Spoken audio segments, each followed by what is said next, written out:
శాసనసభ స్పీకర్గా ఎన్నికైనందుకు మొట్టమొదట నా హృదయపూర్వక ధన్యవాదాలు.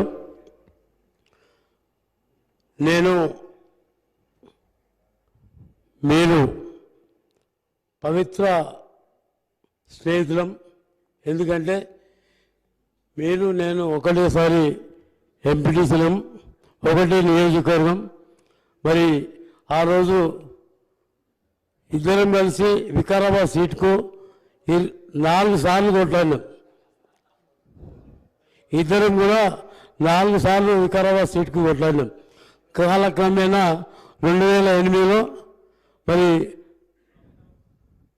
రాజశేఖర రెడ్డి సాబ్ మరి నాకు నచ్చజెప్పి ఆ రోజు నీకు టికెట్ ఇచ్చిన తర్వాత ఆ రోజు లాస్ట్ ఎలక్షన్లో నామినేషన్ వేయలేకపోయేటప్పుడు కూడా అందుకోలేమని చెప్పి నా బైక్ మీద నడిపించుకొని నేను తీసుకుపోయి నామినేషన్ వేయించినటువంటి విషయం గుర్తు చేస్తున్నా. మరి ఎందుకంటే మనం అపూర్వ స్నేహితులం కాబట్టి ఒకటేసారి ఎంపీపీ, ఒకటే నియోజకవర్గంలో వెళ్ళి పక్క మండలాలకు వెళ్ళి ఎంపీపీలుగా ఉండి మరి ఆ రోజు నుంచి ఇప్పటి వరకు మరి కాలక్రమేణా నాకు చేవెళ్ళ టికెట్ రావడం జరిగింది. మరి మీకు వికారాబాద్లో కూడా 2 సార్లు ముఖ్యమంత్రి గారు కూడా వికారాబాద్ పోతావాని కూడా అడిగినాను. మొన్న వికారాబాద్ పోమని కూడా చెప్పిండు. అయినా కూడా నేను వికారాబాద్ పోను సార్, చేవెళ్ళకి వెళ్ళి ఉంటాను చెప్పి. కాబట్టి ఏది ఏమైనా అందరికంటే ఎక్కువ సంతోషం నాకుంటుంది. ఎందుకంటే నేను ఫస్ట్ టైం తీసుకుపోయినప్పుడు నామినేషన్ నా బైక్ మీద తీసుకుపోయి ట్రాఫిక్లో జామ్ అవుతున్నామని చెప్పేసి బైక్ మీద తీసుకుపోయి నామినేషన్ వేసి ఇచ్చిన సందర్భం. అదేవిధంగా మేడం ప్రచారంలో భాగంగా 2008లో ఒక ఊళ్ళో ఎమ్మెల్యే క్యాండిడేట్ ఏంటంటే మేడం నన్ను చూపించింది, ఆయన ఎమ్మెల్యే క్యాండిడేట్.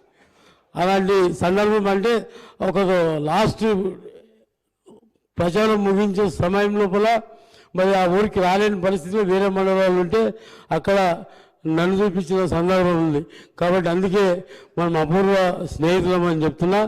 మరి అదేవిధంగా అపూర్వ సోదరులం.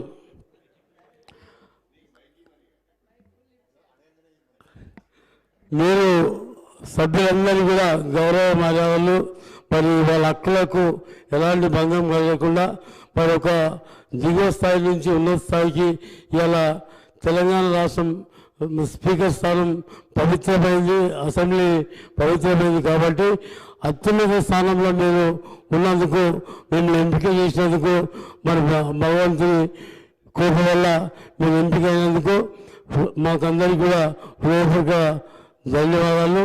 మేమందరం కూడా మీకందరికీ మీకు మరి ఎల్లప్పుడూ అందుబాటులో ఉండి సభ్యుల హక్కులను కాలరాయకుండా మా యొక్క ధ్వనిని వినిపించేటట్టు మాకు అవకాశాలు కల్పించాలని ఆ భగవంతుని కోరుతూ మరి అవకాశం కల్పించిన మీ అందరికీ కూడా పేరు హృదయపూర్వక ధన్యవాదాలు చెప్తూ సెలవు తీసుకుంటాం.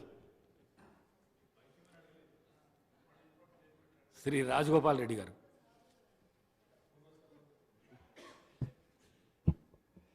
తెలంగాణ రాష్ట్ర శాసనసభకు జరిగిన 3వ ఎన్నిక